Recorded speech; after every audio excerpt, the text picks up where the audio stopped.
As Lee told you, as Paolo told you, I'm Jan Heller-Levy, and I am, among other things, the co-trustee with Sarah Miles of the June Jordan Literary Estate Trust. Christoph Keller, my husband, has been working for the trust diligently since it started. But I think we sometimes call him executive administrator, executive director. We sometimes call him Christoph. We sometimes call him, beloved. But he who is sitting right there, is the co-editor of We're On, a June Jordan reader. In fact, it was his idea. The idea of We're On was to reintroduce June's longtime readers and introduce to a younger generation of readers who might not be aware of it the incredible range, ambition, and importance of her work, and the marvelous connections between her brilliant labor in so many realms. I think today that connections are called intersectionality. There are speeches in the reader, exhortations to political action, love declarations, excerpts from interviews, investigations of language, commentary on current events of her time, which are still the current events of our time, visionary plans for urban design, raves and rants and lyric brilliance in essays, and genius and gravitas, and breathtaking energy and vision in poetry.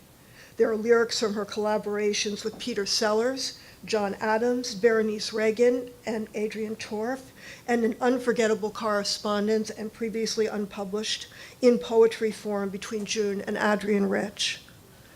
And all of these, in addition to everything else they're doing, define and redefine the relationships between poetry and political action.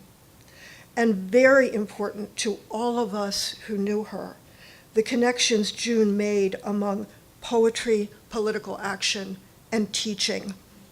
June was, among other things, founder of the most revolutionary, rigorous, and revelatory program in creative writing in this country, Poetry for the People, at the University of California, Berkeley. She was my teacher. She was Donna Masini's teacher. She was probably the teacher of other people in this room, and she was a teacher for all of us here, even those of you who didn't get to sit in one of her workshops or lectures. So Poets House and I wrote this note and sent it to the 4 superb poets who are here today. Hi, said their names. This year's topic in the June Jordan series of conversations will be writing and teaching in a time of crisis. The great poet, essayist, teacher, and activist June Jordan knew it was always a crisis for some people. So let's keep this in mind. But if Jordan were alive now, she'd be talking about what's going on during this year's Black History Month.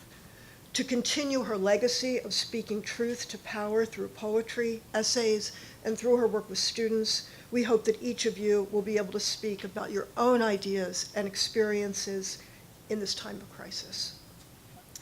So Paolo asked me to say a little bit about why I had chosen these 4 poets.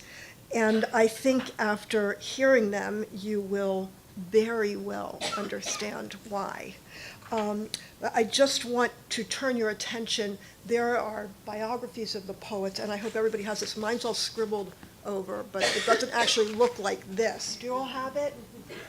Okay, and if you don't have it, look on with the neighbors so you know who's coming up. But I am just going to, I'm just going to say a little bit about the people that are reading, but I want to say 2 more things in advance. One is that please feel free to send the June Jordan Literary Estate your ideas about future conversations in this series. We have a webpage, junejordan.com, so it's easy to remember, and you can reach us through that, and you can find out a lot more about June. And one last thing, just to start this off, before I introduce the poets, is to read you what the title of this book comes from. It's called We're On, a June Jordan Reader, and it's a statement from June, written in 1981. My life seems to be an increasing revelation of the intimate face of universal struggle.